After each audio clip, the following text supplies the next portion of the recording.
So like you mentioned, my name's Andrew Foliato. So I'm with a company called Just Sell Homes. So we do digital marketing for agents. I was actually an agent before up in Aurora. So if you guys have, normally I go to like Vancouver. I'm like, has anyone heard of Aurora? I don't think that's an issue here. So I sold up there for a couple of years, and I built my business online.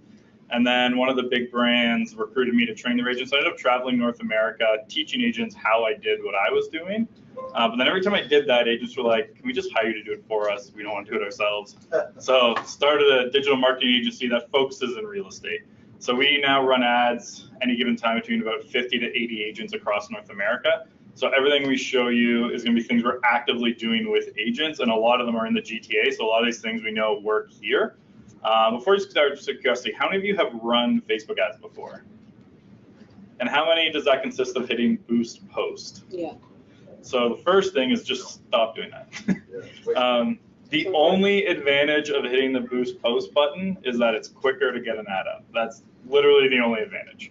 And I'm going to show you why. A lot of it, like you've heard about it, the whole like Facebook knows a lot about you, privacy, yada, yada, yada. We're basically going to show you how to take advantage of all the stuff that they know about people today.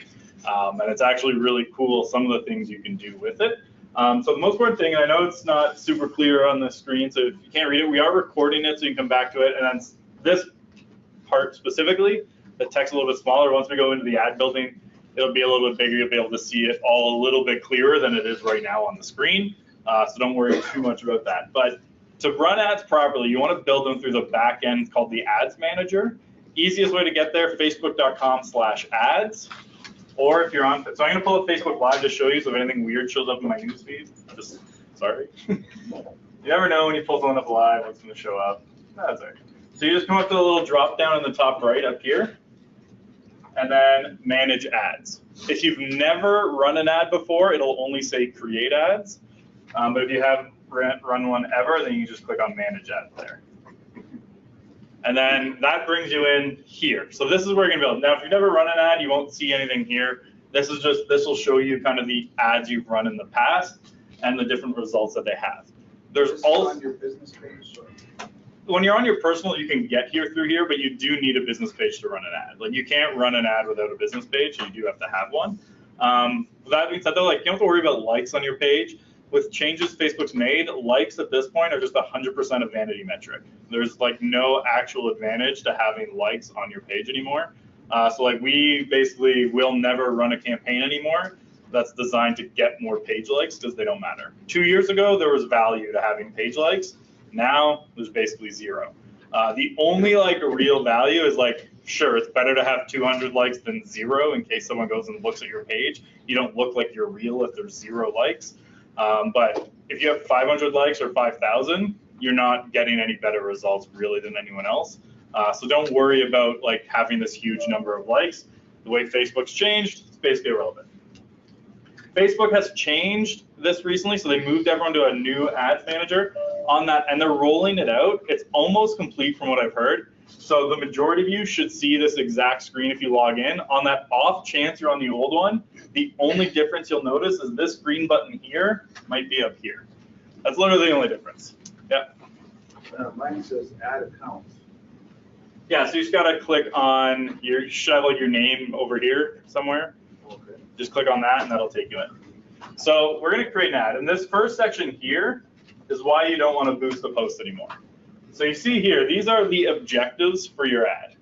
These objectives is how Facebook will optimize it to show it to people. So when you hit boost post, if you don't run it through the back end, what they're doing is they're optimizing it for what we call engagement, which is one of the options here. And what that means is they're going to show it to people who are likely to engage with your ad, which means liking, commenting, or sharing. But for example, if you have a landing page, like, here's a home evaluation page, and I want to send people here to fill it out, if someone's liking, commenting, or sharing, that doesn't mean they're going to the page and checking it out. You're not optimizing it for those people who are going to click on it. Like, think of how many people will comment on like an article and they never read it. That's the people you're optimizing for when you're hitting boost post. It's those people who are likely to engage. That doesn't mean they're still taking the desired action that you want them to take. By choosing the right thing here, you can say optimize it for the people most likely to do what I want. Because if you think about how a lot of you use Facebook, I bet there's a ton of you who will read everything someone puts out, but you've never engaged with them. you've never liked, commented, or anything on any of their statuses, but Facebook knows that you're doing that. So if they're like, you know what, I want people who will actually read this blog post that I did, if you say traffic, send traffic to my blog post, they'll optimize for that large group of people who won't comment, but will go and read it too. Because those people are still valuable because they will reach out eventually. They're just not actively engaged with you right now. So depending on what you want to do, you want to choose the right objective, and we'll go through them. First, app installs, store visits, catalog sales, you can just ignore them. Don't worry about those three. You'll never need to use them basically ever. And then on the far left here, you see there's brand awareness and reach. We basically don't use those either.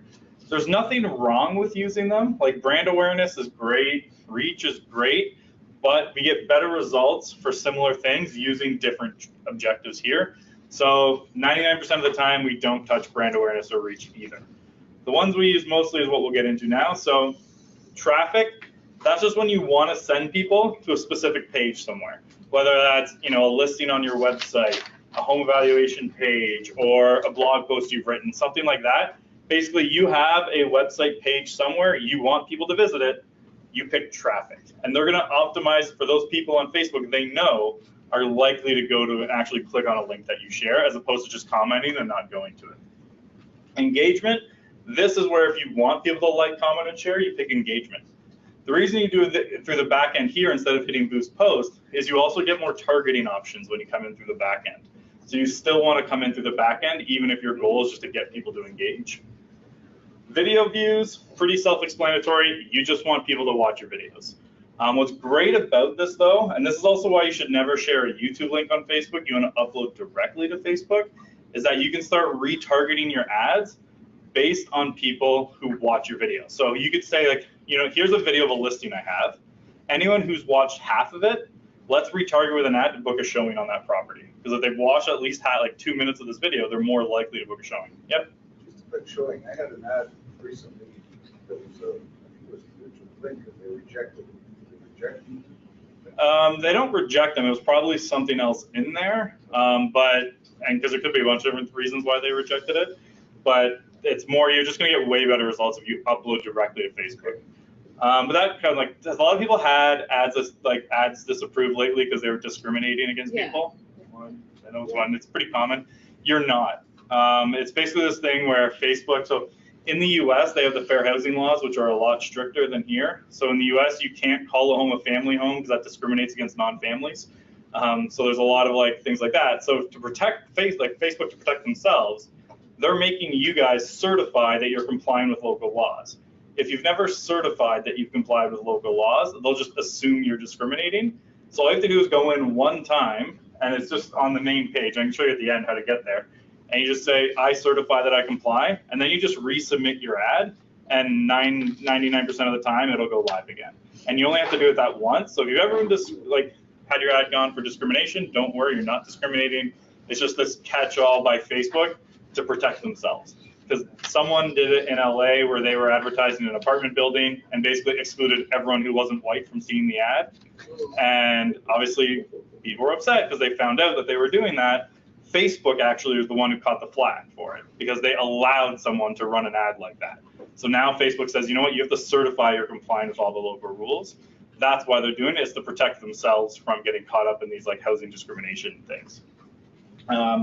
So video views though, if you want people to watch your videos, pick this. The 3-second video view is the number they give you. It's misleading.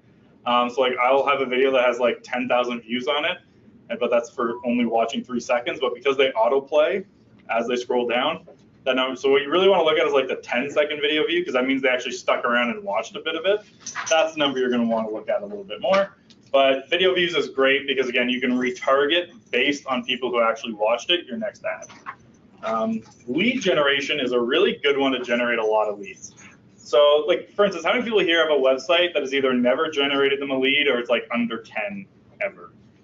That's pretty typical with most people. So what the reason for that is most websites are designed by designers, not by people who are experts at converting leads. It's graphic designers, artists. They do a great job of making it look good from an aesthetic standpoint, not a good job from actually getting people to opt in. Plus, a lot of the time, there's just actually not a good reason for them to opt in. What a lead gen ad does is it eliminates the need for your website to be any good at that. So what happens is when you choose this as the objective, when they click on your ad, instead of going straight to the website, it pops up a form on Facebook that's actually pre-filled in with their contact information. So the name that they've given Facebook, the phone number they've given Facebook, and the email they've given Facebook pre-fills in the form. They just hit submit, then they go to your website. So you've collected the lead before they've gone to check out what's ever on your website. So like when we advertise listings with this, we average between $1 to $5 a lead. So like it's not uncommon that we'll spend $50 on a listing and get 50 leads. Sometimes it's less, it depends on listings. Like we'll say it's anywhere between like 10 to 50 leads a listing. And a lot of that just depends on how hot that listing is and little things like that. But it's a really easy way to generate a ton.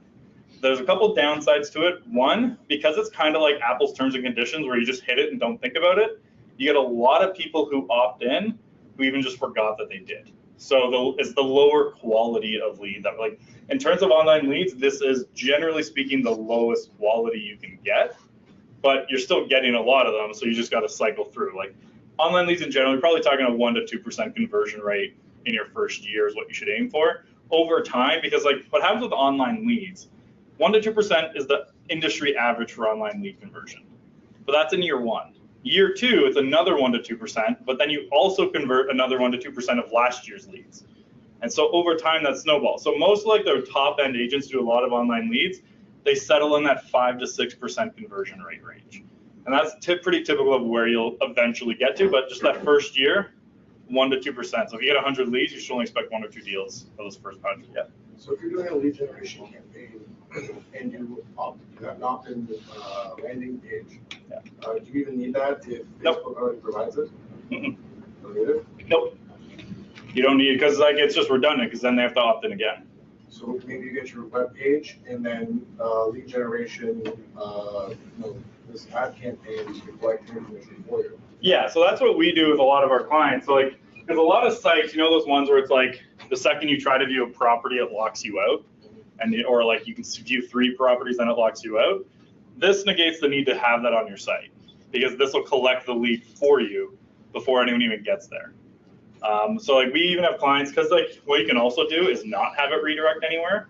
You could collect leads without them ever even going to a website. So like we have clients who like move brokerages, for example, and like we had one client, he was with Century 21, actually moved to a Royal LePage office, and the Century 21, they provide those like really bad websites.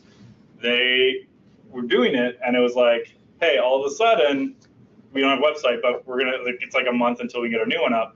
So we just did a lead ad that didn't redirect there, and they just collected the lead off Facebook while they were waiting for a new website to get up. So they had plenty of time to get leads without actually having to worry about it. So do you find it better to, like, I don't know if you know if Agent Locator can turn that off, Yeah, but I have Agent Locator, but is it better to do it that way than to have it go to my website and then them have to sign up to my website? Or kind of a plus and minus. So if you're running these, you don't, like a lead gen ad, you don't want that on because then they have to register twice and you're just annoying them. Yeah. But this is the kind of where you got to make the decision is then the Google lead organic traffic you're getting, they're not going to register. So because like with Agent Locator, the benefit of them is they're so cheap, is that I would just set up 2 sites. They basically look the exact same. And then one's use it for that, the other use it for Google. There's not really like, what we're kind of waiting for is that site that can tell based on the source of the traffic to turn it on or off. so that Zapier can't do that? Right, not yet. Now, the other downside of, so one great thing about this is usually the right phone number. Because most people keep their phone number correct with Facebook. Email's hit and miss though, and this depends on age. So we find is under 35, it's 50-50 if you're getting the right email address. The reason for that is like, even like for me, for example, I signed up for Facebook like 12 or 13 years ago. Back then, you could only sign up with your university specific email address because Facebook was only allowed for people in university. You could only be friends with people in your own university, so they tracked by email address. The other side of that, a lot of people signed up in high school and their email was like beachbabe22@hotmail.com. Well, they grew up and became an adult. They got a new email address. Doesn't mean they updated Facebook. So that kind of under 35 group, they have like their high school email addresses in there. The kind of over 35, generally they've had the same email address for a long time. That's normally correct. So you'll find email address more than phone number is wrong. but you normally get the right phone number, and it's usually the cell phone number, which is great. This is probably a pretty basic question, but what does a lead look like and how does it come to you from that? So that's another downside of these. It doesn't tell you when you get a lead, you have to go and get it. Where do So you you have to go into the back end of your Facebook page and download a CSV file of your leads. So we use two tools. You can either use Zapier, if you know what that is, or does anyone here use Zapier? So if you're already using Zapier, just keep using it, and it'll actually connect into the back end of your page, pull the lead out and send it to you, or directly into your CRM, depending on which CRM you have. The one we prefer to Zapier is called LeadsBridge. So LeadsBridge does the same thing. It basically creates a bridge between Facebook and your email, or Facebook and your CRM, and will send the lead to you automatically. But you need a third-party service that's going to connect it so it sends it to you automatically. Otherwise, you just have to go to your page a couple times a day and just download all your leads, which is kind of a pain. And sorry, where do you do that? Yeah, how do you do So that? if you go to your Facebook page, How do you spell Zapier? Is it pardon? the first one that you mentioned? Zapier, Z-A-P-I-E-R. All right, so if you go, you're on your page, like here, so you come up to publishing tools.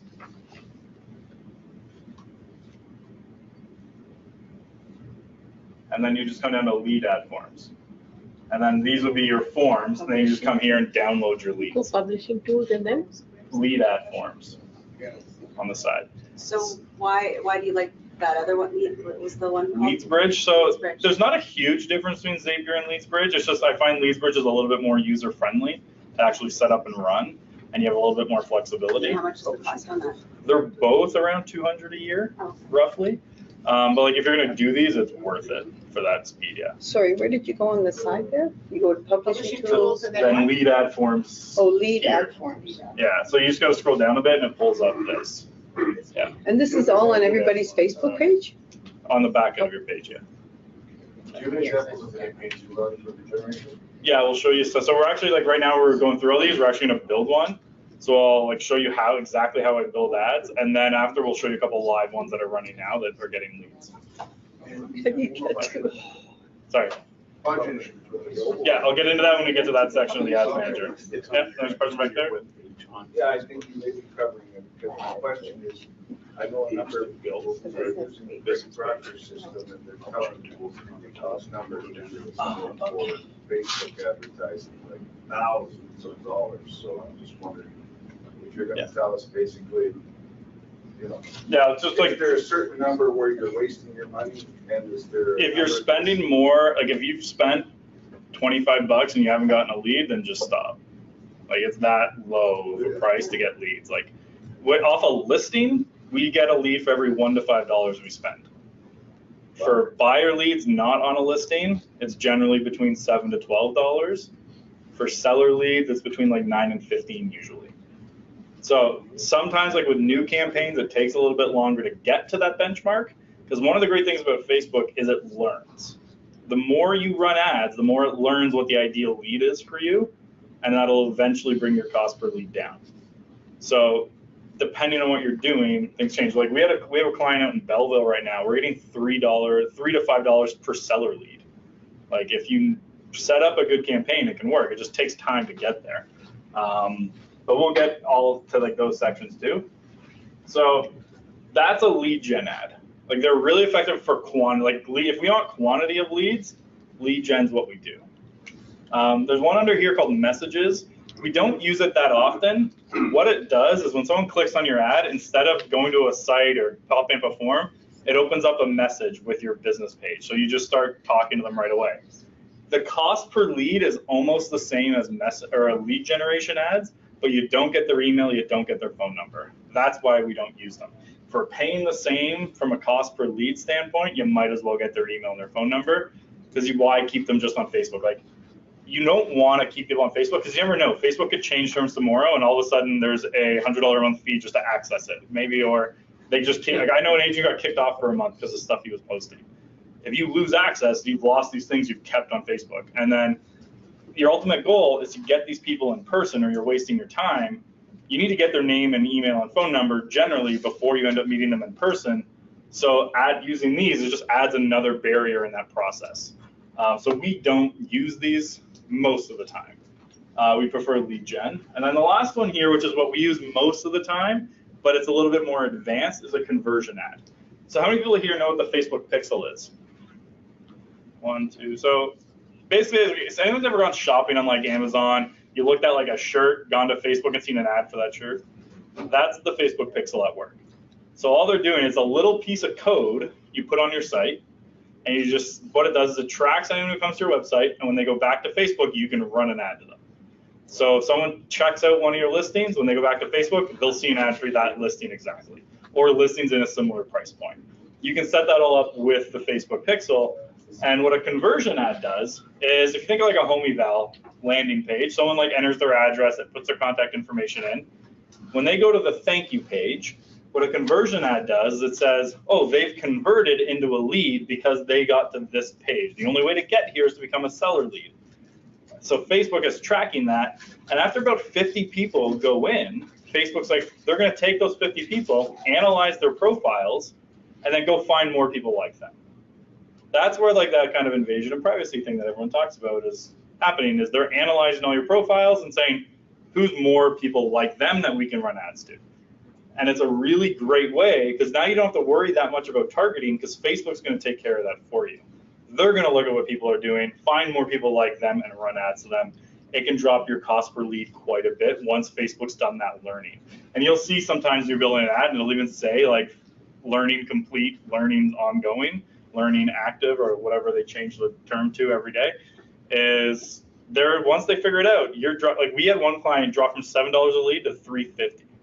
Because Facebook learned what an ideal seller lead was for them, and we went from there. But because you got to set up the pixel, set up like a couple other little things, it's a little bit more of an advanced thing, so I wouldn't start there. I would start with traffic or lead gen, get comfortable on the platform. Once you're comfortable, then start going up to here, because it's a little bit more complicated to set up. But like once it is running, it's 90% of our ads for lead gen. Unless it's a listing, we do it through there. How do you get to the ad manager again? I'm sorry. Facebook.com/ads. No, but from your website. From your website, you can't. It's your website. No, sorry, not my website, my Facebook page. The top right, the little drop-down arrow, click on it, and then you just go down to manage ads. Thank you. So we're going to build just like a traffic one as the example today. So when you come in, this is where you're actually building the ad.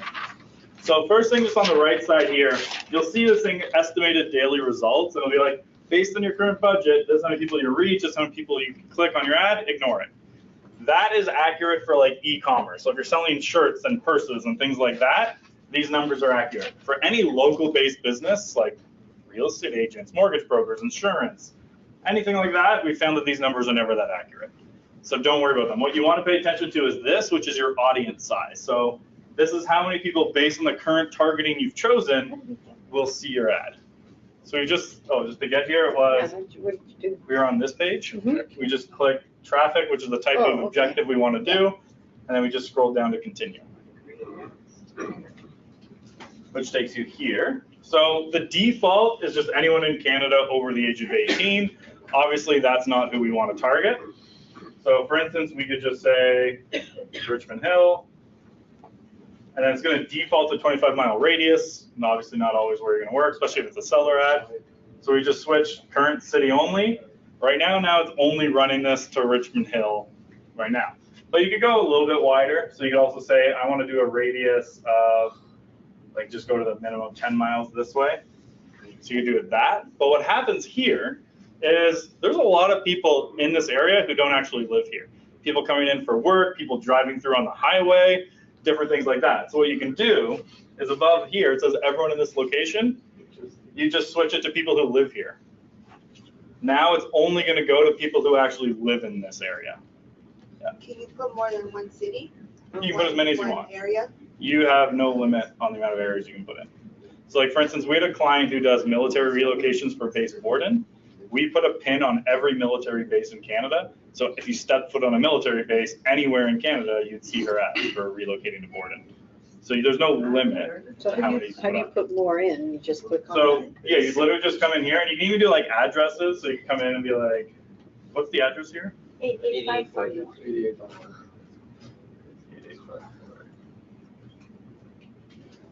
You can do that. And then you could also go like, okay, I also want to go my old office. So you be like both of those. So like, for instance, you could be like, hey, say I was targeting agents. I'm just like, hey, here are 2 real estate offices. I'm just going to target 1 mile. So 1 mile is like the smallest you can do. I'm just going to target 1 mile around the real estate offices and target them with my ads. Now it's only going to their offices. So anytime they go to work, we're targeting them with ads. You can do the same thing with listings. So for instance, you got a pain in the butt seller who's like, I'm not seeing ads for my listing, just target their house. Now every time they log on to Facebook, they're gonna look like your ads are everywhere. They're just at their house. So now if you know their age, like if you know they're like 40s, bring up the age to between like 40, 45. Anyone between 40 and 45, or 1 mile of their house, you're gonna see ads for their property. If you know their work address, type in their work address too. Now anytime they're around, they're seeing ads for their listing. Another great use of that, you have a listing appointment coming up. You're gonna spend $50 to give yourself a better chance of getting the listing. So if I know I have a listing appointment 4 days from now, I'm gonna type in the address of that listing and blast their house with ads for my services and other listings that I have for that week leading up to the listing appointment. Now, I'm gonna go in and talk about doing Facebook ads. They've just been seeing them for a week too. Because like if someone's using City Blast, for example, they can go in and say they use Facebook, but they're not really doing Facebook because it actually has no value. Whereas you're actually doing like targeted ads that have value. So that's where you can do it with those things. So like the seller one's fun because it's an easy way to appease someone. For the listing appointment, we have clients who win the listing because of that. Because like one will advertise houses so like they can see examples of us doing it. And then the other great one, get video testimonials from your clients and blast their house with testimonials of your clients talking about how great you are. Especially if it's their neighbors. Like you sold the neighbor's house, show them that with Facebook ads the week leading up, and it's super cheap. Like the minimum budget is $5 a day. And if you do a 1 mile radius for $5 a day, you basically guarantee if they say it, sign on, they're gonna see your ad. So I have a question, because when I tried to like have a narrow target, Facebook hasn't been letting me do that. Because I try to target like for 500 houses, and for some reason, I don't know how it is, I can't do it. So basically there is the Facebook, it's a changing target, but there is a minimum number of people that can be in an area. So sometimes you have to widen it, you basically just keep going a little bit wider until you get enough people in. So yeah, you might end up wider than the 500. You might have some overlap, but don't worry about the overlap. I'd rather target like 1,000 people and 500 are extra than 20,000 and 19,500 are extra. So just keep going just a little bit more until you get it in the right one. I'm thinking, I don't have an example right now, but they're like making me do like 20,000 or 25,000 people. Yeah, like I think, so the official number is like 1,000 roughly. Like once you go under 1,000, it'll say like less than 1,000. It won't give you an actual number. But some, and they keep changing. So it used to be 100 people had to be in, like, well, actually, originally you only had one. Like I used to literally could set up an ad to run to one person. I used to mess with my buddy that way. It was a lot of fun. He had a really weird ad showing up in his feed. But then it was 20 people. So you could run an ad to 20 people. Then it was 100. And then it was 500. Then it was back to 100. Then it was down to 50. I don't know where that exact number is right now because they keep changing it based on like feedback they're getting.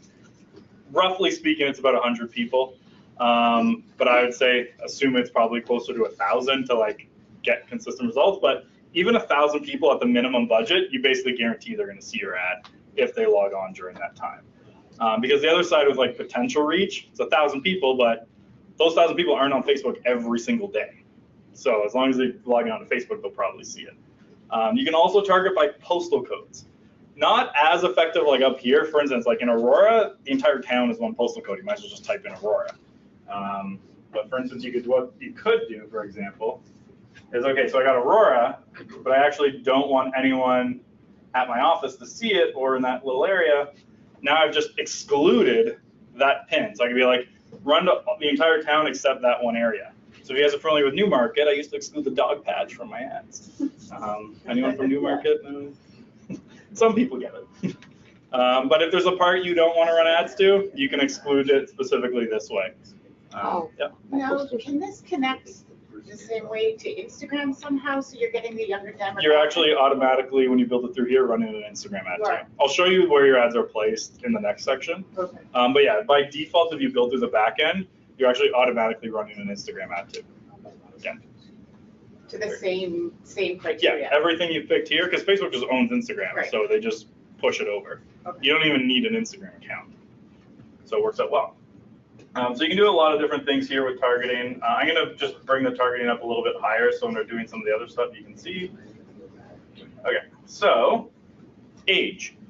Don't overthink it. We normally just go about 2 years over where that like minimum line is. So like if people start buying at say 26, we start our ads at 28 and up.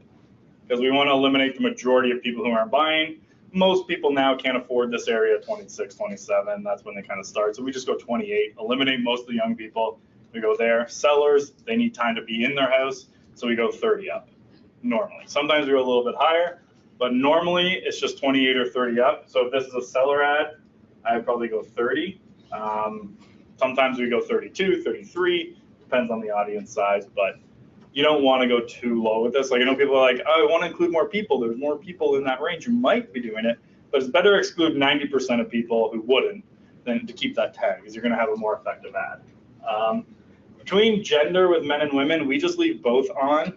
The only time I would change it, there's a couple of scenarios. One, if you just like, if you're a guy and you only can connect with guys, you suck with women, then only run it to men, and same the other way. Like if you are only good at converting, like you find, I've talked to 1,000 people and I've only been able to convert men, I've only been able to convert women, then sure, do it that way.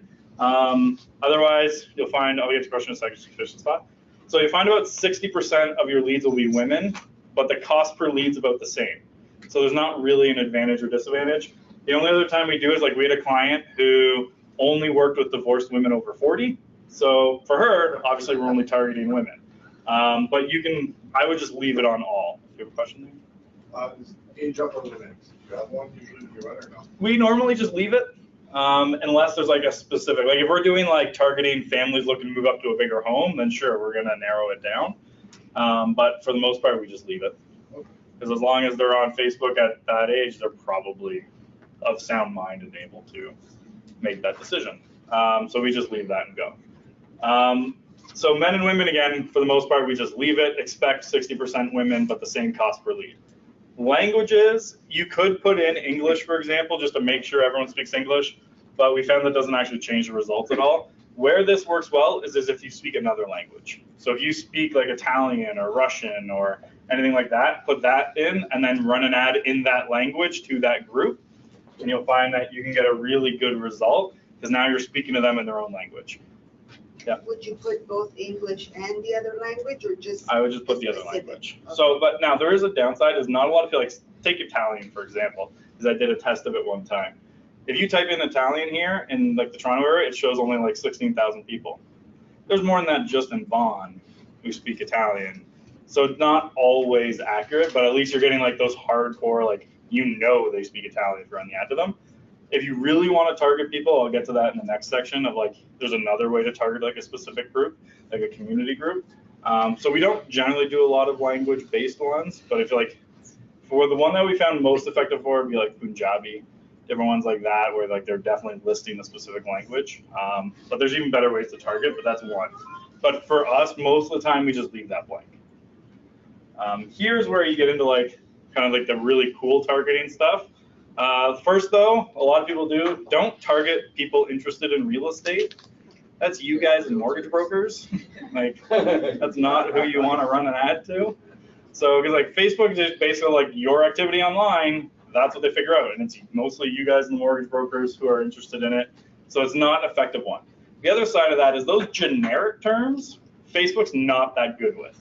So for instance, I see ads for tennis fairly regularly, and I don't care about tennis. I read an article about Serena Williams winning Wimbledon when she was pregnant. I thought it was really cool and a good story, so I read it. Now they think I like tennis, so I see ads for tennis.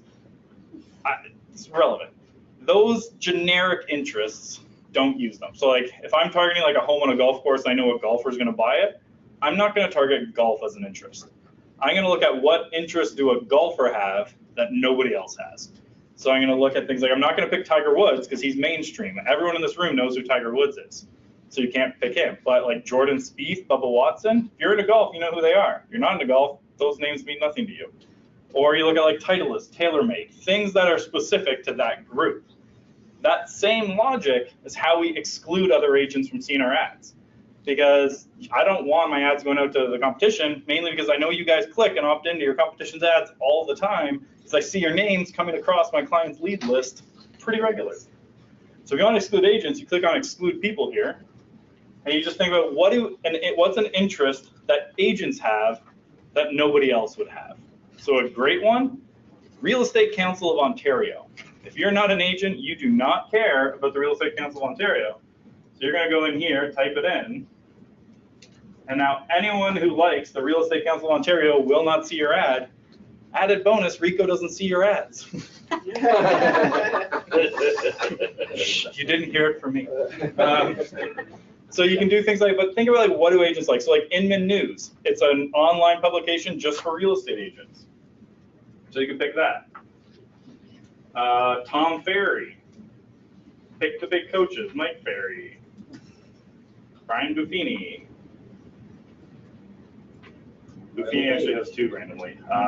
Then you can do like companies that service real estate, like Real Estate Webmasters, Dotloop. You don't want to pick like DocuSign though, because that's not real estate specific. No. So you guys use it a lot, but if you exclude DocuSign, you're also excluding all the business people who also use it in theirs. So it has to be real estate specific, or whatever like industry you're targeting has to be specific to them. So we type in these things? Yeah, once you do this once, though, there's a save button underneath. What does that do then? So what this does right here, this excludes real estate agents from seeing your ad. Oh, The reason you don't want to go by like employer is I can guarantee if I went to all your business pages, at most like 3 of you list Royal LePage Your Community as your employer. You guys all list your own business page as your employer. And you can't target individual agents' business pages that way. So it's not going to be effective as a way to exclude people. And then if you go by job title, even though it's supposed to only be sales rep or broker, I bet you almost all of you have a different title. It's like CEO, team leader, dream maker, agent, realtor, like all these different things. It's not as effective either. Whereas this, it's kind of, because it's a catch-all, it works pretty well to get rid of them. You're not going to ever get rid of all agents though. Yeah. Targeting behavior, do you ever do that or no? Not really, no. Always interest? No, so the interest we generally just do to get rid of agents.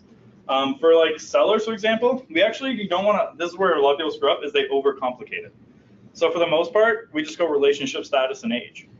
Because like I know, for example, like up here in the suburbs, not a lot of single people are buying and selling homes. So I'm either going to include married people in or those in a relationship or engaged, or I'm just going to exclude single people. And there's not really a huge difference in the two, because you can either come in here and just exclude anyone who's single, or go up here and include anyone who's married, for example. But the downside of each is that, for example, I'm married. I don't list it on my Facebook because my wife's a federal parole officer. We don't want her, like the murderers, to go to her, like my profile, which is pretty public, and see the link to hers. So our teachers, for example, never list that stuff because they don't want their students finding their family. So there's a lot of married people who don't list it. So what we do a lot of the time is just come in and exclude single people. That way, anyone who like openly identifies as single, they just won't see your ads. And that way it's more likely to go out to the married, engaged in a relationship. It's a really small group, but a great one to target, engage people over 40. 2 homes to sell and 1 to buy often. So it's a great demo, but it's a really small one. But great group to target because they're generally moving. So we normally just go relationship status. So you like come in here, you just type in exclude single people, single as a relationship status, and we just lost 20,000 single people from seeing this ad. Odds are those aren't the people we're targeting anyways, but you don't want to overcomplicate it too much more than that. Now, if you're going like downtown Toronto, you might have to a little bit more because it's such a large area. Because like you could target like 1 mile and get 200,000 people in the city core. Up here, like 260,000, you're okay. You don't want to go too much more in depth. Now, if you do have to, you want to use that same idea of what's the interest that people you're targeting would have that no one else would have. So the other idea is like, who else is targeting the group that I'm going after? So if you're thinking like, I want to hit homeowners, who else advertises a lot to homeowners? Don't think about like things like what real estate companies, like don't think of like Remax and Keller Williams. Think of what other big companies like Home Depot. Home Depot doesn't care about tenants because tenants don't spend money on their house. They care about homeowners. So target Home Depot and let them spend all their money finding homeowners. Now you just target them. Or think of like appliance companies like Maytag. Find those companies that target homeowners, piggyback off their ad spend. So it's just about knowing who your audience is. Yep. No, coming out with a lot of questions. No I've problem. heard there's a way of targeting people just like Realtor.ca. No. No? No. Facebook or Realtor.ca won't let you put a Facebook pixel on their website. So like you could do like people interested in the Canadian Real Estate Association, things like that. It's not going to work that well. We've tested them.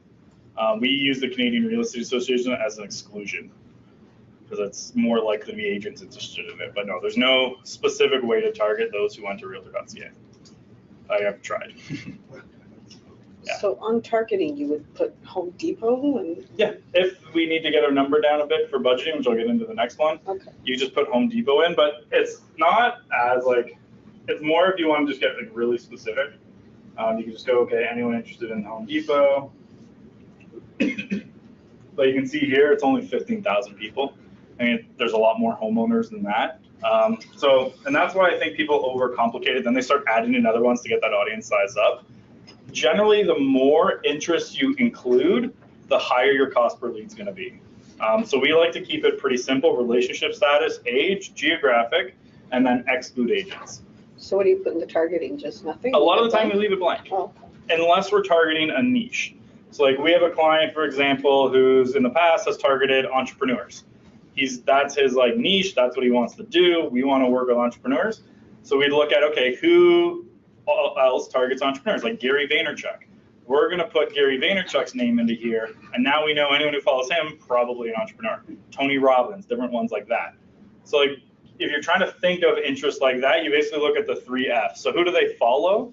Because someone who follows Gary Vaynerchuk, a lot different than someone who follows Kim Kardashian, right? Very different audiences, but if each of them, if you want to target one or the other, you would just pick that person and run an ad.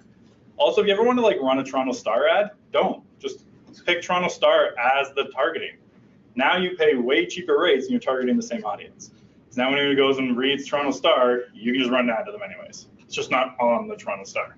So super cheap way to get newspaper ads, or at least out to their audience. So you can do the same with like the Global Mail. But so it's who do they follow? That's one. Who influences them? Tony Robbins, Gary Vee, all those different people. The next step is fun. So where do they spend their money? People who drink Starbucks, a lot different than people who drink Tim Hortons and Second Cup. Like target based on things like that.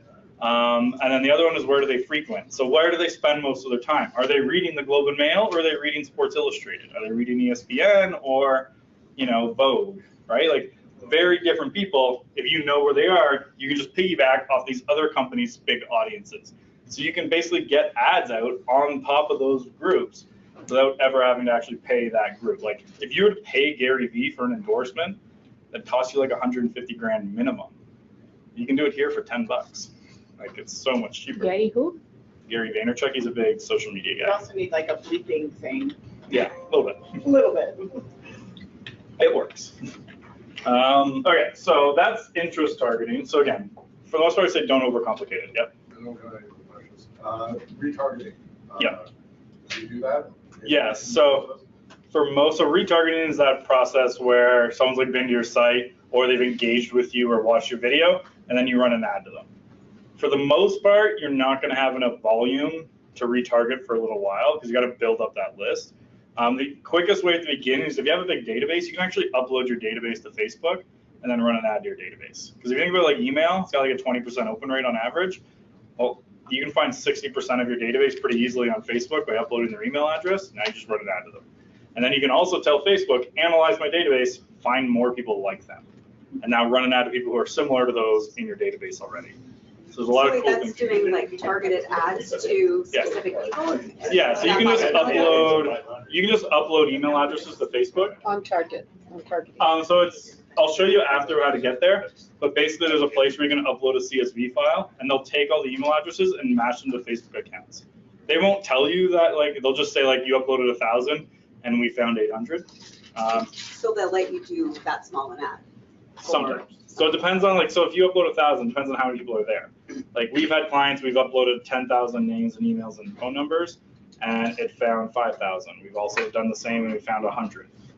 It depends on like the quality of your database, how accurate it is. Did you type in their email address correctly in your database? Like that's a surprisingly large one of just spelling mistakes. But yeah, like generally speaking, you'll be okay with about 1,000. But how far below that, hit and miss. So yeah, sometimes you just add a few other names and then go. Or build a lookalike audience, which I can show you how to do if we have time, and run into the lookalike audience. So sorry, does it link to your personal page and it can direct to all of your personal page members? No, so it won't let you pull your personal. So there is a way to scrape all the names, emails, and phone numbers off personal, but it's against Facebook Terms of Service, and they find out, they'll ban your ad account, so it's not worth doing.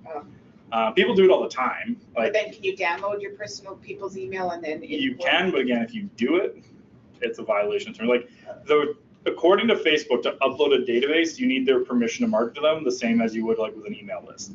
So we normally just say use your email list and upload it. Because if you do it, you're risking your account. Yeah. Export from Outlook, all the contact information, Yep. market to those people, basically. Yeah. Okay. Nice and easy. It's easy. Yeah, it's a lot easier. Once you see the process, it's actually super easy to set up. Once you've done all this work, you can actually just click on Save This Audience. And then next time you go to build an ad, you just select that audience. You don't have to go through this process of building it again. So I'd say, like, if you got an open house, there's no one there, spend like your time and build like 2 or 3 audiences. And then just every time you build an ad after that, just select that group and run from there. You don't have to keep redoing it every time.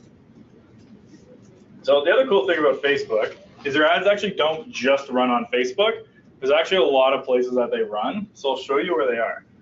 First here is you can choose everywhere or phones only or desktop computers only. Never use desktop only ever. We do like all devices. We almost never touch this, but like there is this thing online where you can like, there's studies where it's like people convert at a higher rate on desktop than they do on phones. It's basically a misleading stat. The reason for it is most websites, especially like 5 years ago when these studies were done, were terrible on phones. They weren't mobile friendly, they looked like crap. So of course a desktop's gonna convert at a higher rate. When you're doing like a good website from a mobile phone, they're gonna convert pretty similarly, but 95% of Facebook traffic is from a phone. Literally, 95% of users will not log into Facebook on anything but their phone. So if you choose desktop only, you've immediately lost 95% of Facebook traffic. So why are you running the ad? So we don't do that at all. We keep it on all because like the desktop viewer is so small. So in terms of the different ways your ad will be shown, the first one here is newsfeed. It's exactly what it sounds like. It's a little post that says sponsored when you're scrolling through your newsfeed.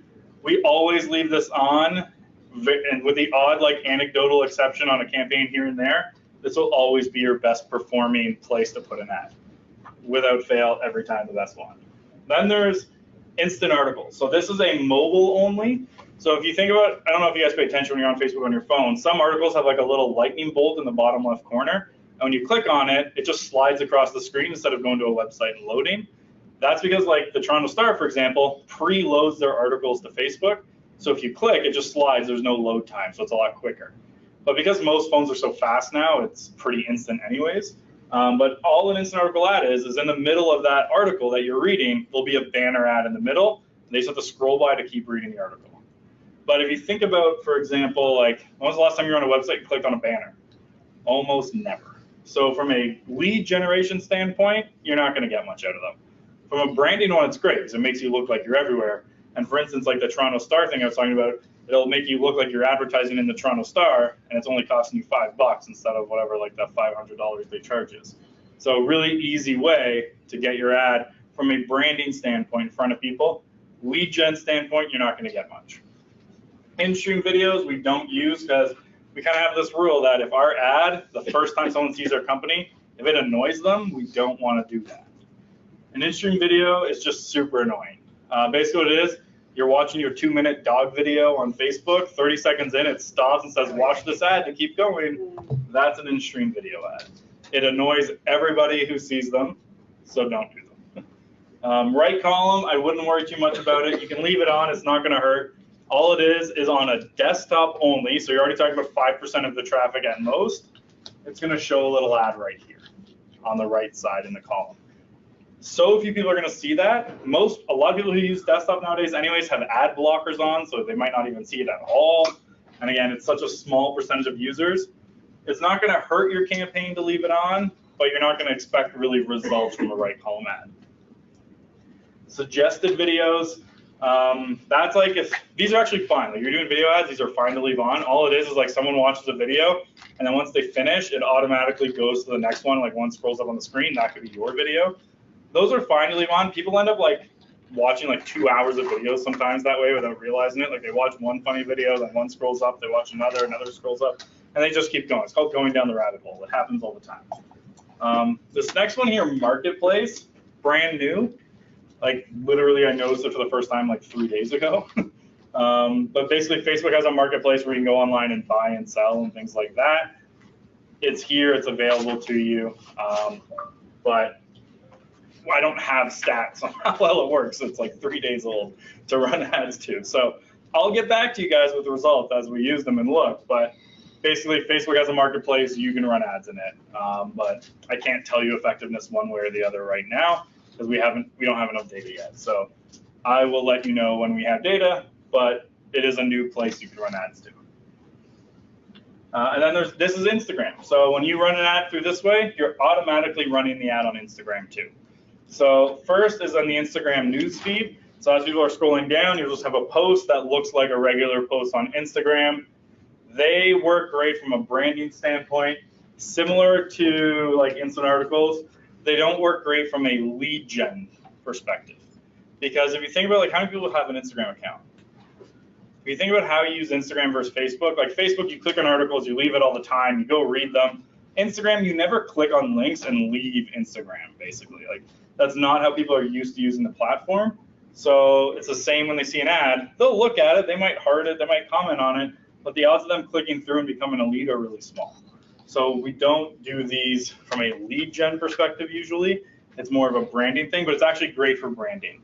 Also, Instagram right now is like the #1 platform online for selling luxury goods. There's a lot of people with money use Instagram over Facebook. So if you're targeting the luxury market, you'd be surprised, Instagram's actually a great place to target luxury. Instagram Stories is relatively new. And from an ad placement perspective, so one of the things with Facebook ads, whenever they launch like a new feature, it usually sucks at the beginning. And then over time, as they figure it out and learn, it improves. So like when Facebook story or Instagram story ads first came out, we tested them and they were crap. But what we've noticed lately is the numbers are starting to go up. So it's trending to that way where they can do really well. There's some marketers who absolutely swear by them, but those are marketers targeting other digital marketers who are generally more tech savvy than most. So it's a little bit of a different, but that's an early indicator that the general public, this is going to be a really good one coming up soon. But based on the way that they're done, because it's like a full screen vertical on your phone, you'd want to build it just for the story to be effective. You don't want to like take a newsfeed ad and just plug it into a story ad. So if you're going to do a story ad, build it just for the Instagram story. But the way it's trending, there's actually a lot of potential there. Because a lot of people do it. There's not a lot of competition. That's good. So this is one to pay attention to. But right now, it's not quite as effective as like Facebook newsfeed, for example. But 6 months from now, it might be. Then audience network. So for the most part, we just like to turn these off. Because back to that idea, we don't want to annoy those who see our ads. So an audience network, like anyone here like play a game like Candy Crush, and then there's like a pop-up that comes up on screen. You got to like click the X to get out to get back to your game. If you miss that X and you click on the ad, that's an audience network ad. So like guys like me with a fat finger click on like half the ads because they just missed the X. And now it looks like I have this really cool cost per click, but it's all these people who have never intention of clicking on the ad. They just missed the X. And it annoys you. So that's what these ones are. It's just like ads in random apps. So like if you run your ads on like Tinder or something like that, like you can do audience network ads and they're going to show up on Tinder. In-stream videos, similar idea. It just pops up in the middle and says, if you want to keep playing the game, watch this video. Super annoying. People don't like it. Rewarded videos, though, that's one that's actually sometimes worth putting on. Because it's actually this thing where, like, you didn't know, a lot of those monies make a ridiculous amount. Like, those games make a ridiculous amount of money. Like, there's one called Game of War for, like, a 2-year period. It's making about $5 million a day. Like, I know a lawyer in Winnipeg who was spending $70 grand a year in the app. Like, people spend big money in apps. Rewarded videos basically says if you don't want to spend money, we'll give you in-game money for watching an ad from one of our sponsors. So they watch your full ad, and at the end, they get a reward. So from a branding perspective, it's great because it forces them to watch your entire ad and then they get a bonus at the end. They're probably not going to become a lead though, because they want to go spend that money they just earned. They don't want to go and fill out your home evaluation site. So great from a branding standpoint, not necessarily great from a lead gen one, but out of the audience network, that's probably the only one I would actually use. And then there's messenger ads. So the first one is home. As you're scrolling through Facebook Messenger and you see all your contacts, they'll basically throw a banner ad between a bunch of your contacts. It's a banner ad. People aren't clicking on them. So it's great. Like it's good from a branding standpoint of, hey, you're everywhere. But from that perspective of I want leads, you're not going to get much out of it. Sponsored messages, you can basically just ignore. So for instance, like who here on their business page gets more than like 1 or 2 messages a week? Anyone? So sponsored messages is you can pay to send a message to everyone who's messaged your page. At the volume you guys are getting, it's not worth it. Like just go talk to them like a human and send them a message yourself. It's going to have a way better response instead of some generic blast out to everybody. Like for instance, like I managed a page for an agent who had, I think it was at the time 12,000 likes. He got about 15 messages a week. 10 of them were photographers and mortgage brokers. So I actually got about like 5 real messages a week, and most of them were crap anyways.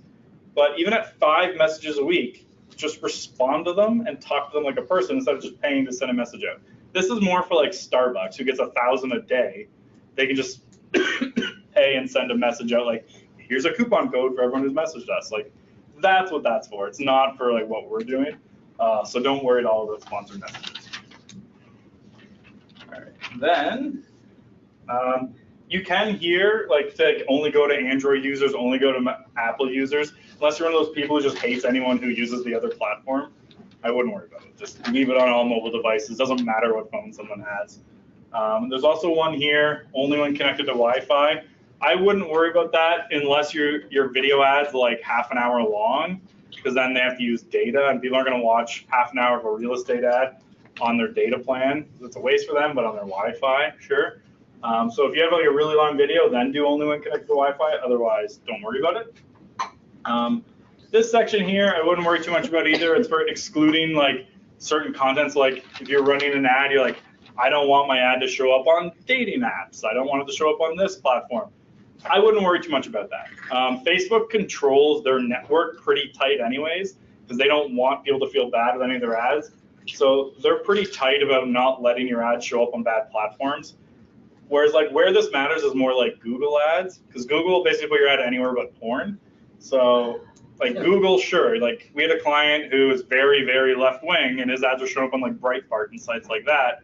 He really wasn't happy about that. So we like excluded Breitbart and those even further right-wing sites from seeing his ads. But with the exception of things like that, like Facebook doesn't let those things happen. So for the most part, we just ignore this. But it's more important on Google to control who and where your ads show up. And then budgeting, so everyone's favorite topic. So the rough rule of thumb for choosing the budget is $10 a day per 100,000 people in your audience.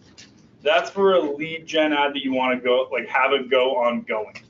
Because if you do say like, so 250,000, $25 a day is like the perfect budget. That doesn't mean you have to spend $25 a day. You can go under, and you can also try to like bring that number down. What you really don't want to do is go over that. So if like my audience size is 100,000, don't do $25 a day. Because what's going to happen is you're going to exhaust that audience too fast, and it's going to get your ad really stale, and you're going to have to really soon change it up and make a lot of changes. Where like if you have 100,000 audience and you do $10 a day, it's going to keep it running for a pretty long time and getting you pretty consistent results without burning out your audience too fast. So normally that's the best rule of thumb for letting it go for a while. Yeah. So let's say we target email list, all like upload from Google, so Yeah. upload like Outlook, all of our friends and family. With that, how much do you The minimum budget's $5 a day, so that would be enough. spend $5? But it also depends on your campaign. Like if you want to just do like permanently run to them, then you just pick $5 a day. If you're like, it's a short 2-week campaign, you don't really have to worry about budget then at that point. Like you can blow it out because it's a short run, and exhausting them in like a 1-week period is not a big deal. I'm just trying to understand this exhausting, because wouldn't it be, they're just gonna hit everybody all at once, and so it'll yield the same results? Because if you stretch it out, then it's just not hitting that many people in that time period. So the $10 per 100,000 is that where we find that sweet spot for they see it enough, because most people have to see an ad 2 or 3 times to take action. So that $10 a day per 100,000 is enough for them to see it a few times. But like if someone starts seeing it 8, 9, 10, 11 times, then they actually get really annoyed. And then they start like hiding your ad, and the more they start doing things like that, it starts downgrading you and costing you more. So that 10 per 100 is kind of that sweet spot of they're going to see it enough to take action, but you're not overdoing it. Oh, okay, Yeah, so it's not that it's targeting all different people, it's that the same people will see it? Yeah. Okay. Yeah. So that's where we found the number. Now, if you're like advertising a listing and it's like 1 week only, don't worry about like overdoing that number because it's a 1 week run. The odds of you annoying them that quickly is pretty small. It's more if you want it to be like an ongoing lead gen thing.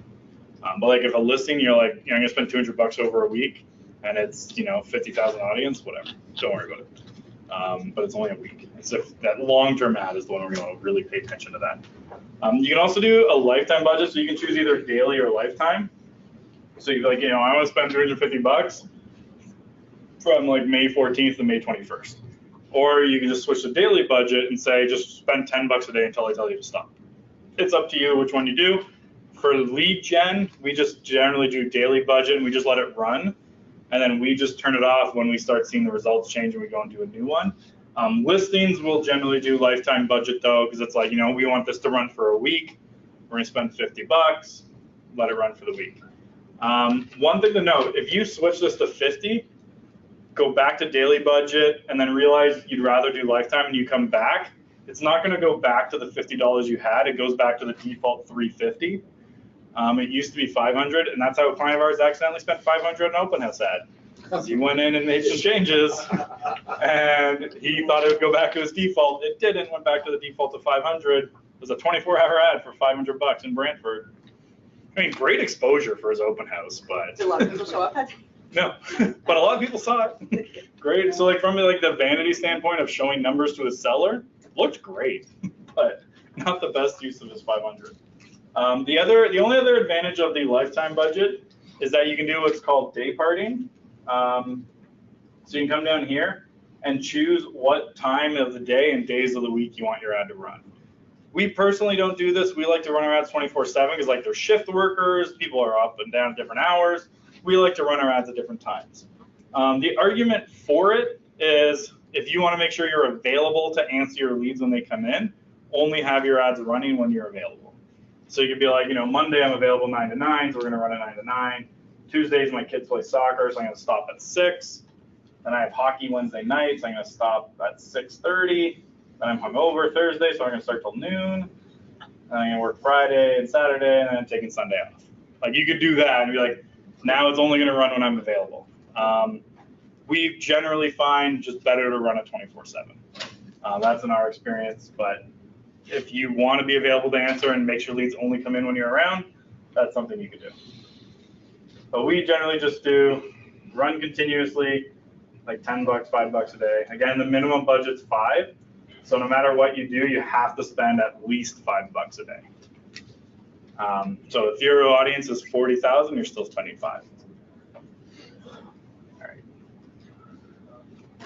So if this is where, like, if you have like 10 different pages, most of you probably only have like one. This is where you would do it. I gotta find my button not showing up. Sometimes Facebook likes to do a little glitch and not pull up my page. I'll just go randomly pick one. Let's go with, yeah, sure, here's a client. We're running specials round. Okay, if you have an Instagram account, you can click it here.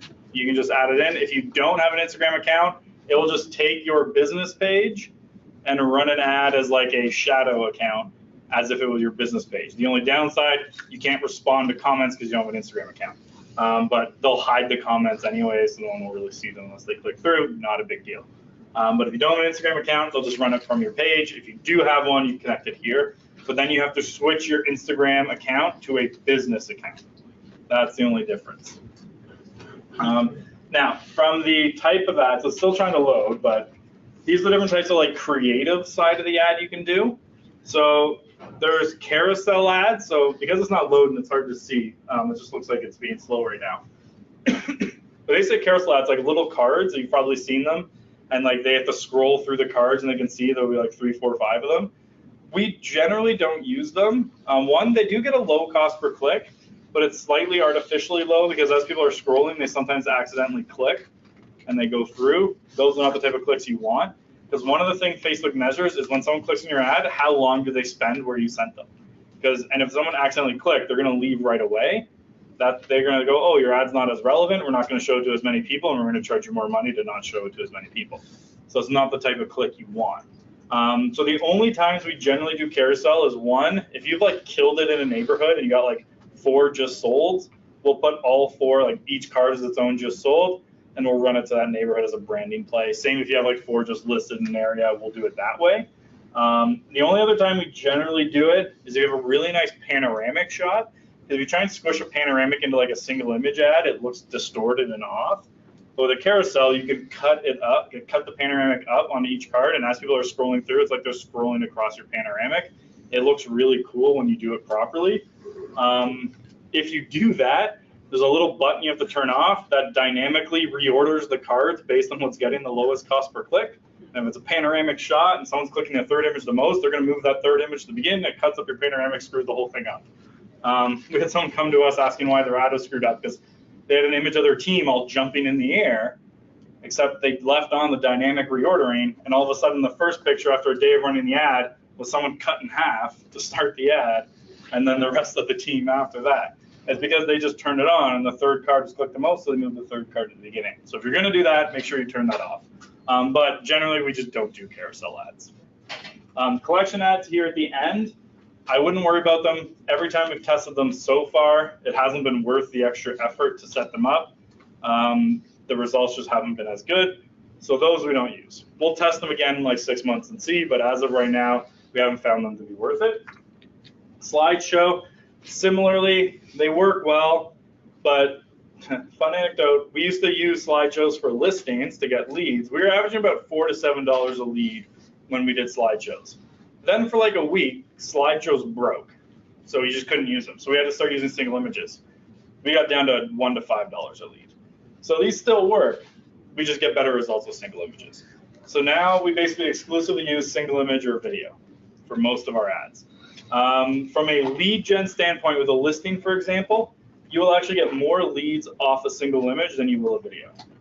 But the branding of a video is huge. Your question? What I've heard, video content has a lower cost per click. Yes, but I don't care about cost per click. I care about leads.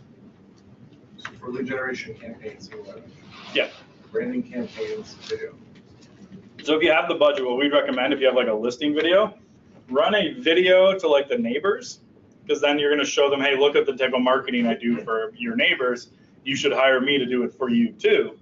And then do a second ad with single image to a wider area to attract buyers. So we would do 2. We do the branding ad to the neighbors to show the quality of our work with a video, and then wider range image, collect buyer leads that way.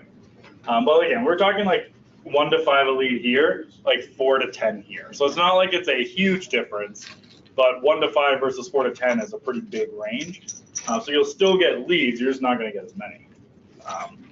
But it's there. So for the most part, we use single image. So here, they're going to want you to put in the website you're sending. This is a traffic ad. The worst thing you can do for an ad, and I see this mistake all the time, is send them to the homepage of your website. If you're sending someone to the homepage of your website, you're just throwing your money away. Like we had a client in Vaughan come to us, and he was just like, he hadn't hired us yet, and he's like running an ad. He's like, hey, I had 1,200 people click on my ad and not one lead. And he was advertising a listing. So we go look at his ad, he was just sending them to his homepage. Well, then they have to go and click on like the listings tab. Then they got to go to the search tab and find that listing he was talking about. Of course, you're not going to get any leads that way. You want to send them to something directly related to whatever your ad's about. So if it's about a listing, send them directly to that listing page. If it's a home evaluation, send them directly to a home evaluation page. It should always go to exactly what you were just talking about, and even the language should be similar. So if you on like your home eval page says, find out what your home is worth, your ad should say, find out what your home is worth. But if your landing page says, get a free home evaluation, your landing page or your ad should say, get a free home evaluation. colors, like the look and feel. It should all be consistent across your ad and your landing page. Because they want to make sure they're not like seeming like a mistake and they clicked on the wrong thing and went to the wrong place. You'll find you'll get a much better result when everything kind of has that same look and feel. So if I was say doing a home eval, I'd go to like JustSellHomes.com/home eval. It's not a real link, so don't go to it, but that's if it was my real estate website, that's what I would do. And now, why is it doing? Oh, I see. Most home vals are often landing pages. Yes, so this one is a landing page that we're doing right now. So if you're doing a lead generation Facebook campaign, an autofill. Yeah, you wouldn't need the landing page then. Oh, okay. So for some reason the internet's being really slow right now. So it's not loading. I was gonna try and refresh the page, see if that helps. It's always fun when you're doing a live demo and the thing screws up, eh? Oh, no internet connection. That's what you want to see. All right. Okay, let's try. Did it come out? Oh, it did. That would do it, eh? Maybe it just needs a second to reestablish. Okay, so I should grab my phone. I want to show you kind of how people look at Facebook ads. So if you think of like a Facebook ad is like they would have the image and like you scroll up like this. Well, that, because people scroll so fast, they don't see like the text first, they see the image first. So the image is what gets someone to stop. So like, because people scroll really fast. Like if you didn't know, like the average person with their thumb every day scrolls 300 feet. They're doing this and they've literally studied it, 300 feet a day with your thumb is the average. Some people are more than that, but that's the average. So what happens is people are scrolling like this, an image gets them to like stop. So they'll be like scrolling image, oh, they look at the image, then they read the headline. Okay, perfect, we got it back. So they look at the image, then the headline. Then we'll go back here for a sec. Right. What is going on here? Oh, recording stopped, even better. Great.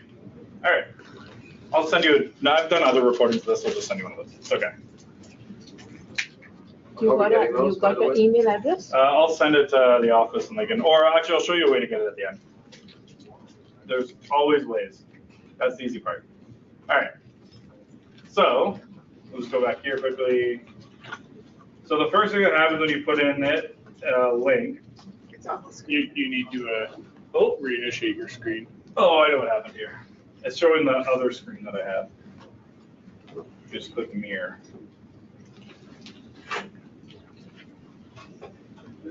Perfect. And that's probably gonna be the wrong side. Yep. All right, let's go back here, display.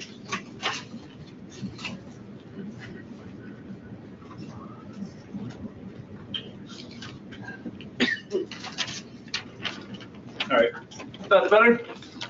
Okay. That's still true. Okay, so here we go, we'll do that. Okay, here we go. So when you pull a link in, it's gonna automatically from your website randomly pull in. What is going on? There you go. All right, that's weird.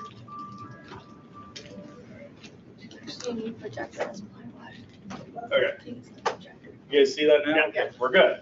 All right, so when you type in a link, it's gonna randomly pull from your website, not randomly if you actually know how it works, but it's gonna pull from the metadata and take off your site. So you obviously wanna go and change that because this is not what you actually want to show in your ad. But what's gonna happen when you run your ad, if you are on Facebook, they're gonna see the image first, then they're gonna see your headline here, then they're gonna come back and read whatever text you put up here. So your image has to be something that gets them to actually stop and look. Houses work great because people love looking at real estate. I mean, there's actually a very popular hashtag called #houseporn because people love looking at houses a lot. And there's a lot of different things like that. One of the most effective ways to do it would be like, say you get your house, increase like the contrast, like 20 to 30%. Don't go like 50% because then it starts to look like a cartoon, but that 20 to 30% contrast editing on the image will like make the sky a little bit bluer, the red brick a little bit redder. Just looks nicer and people are more likely to stop and look. But then the other side of that is one of the other things that work is to make it look like something their friend posted.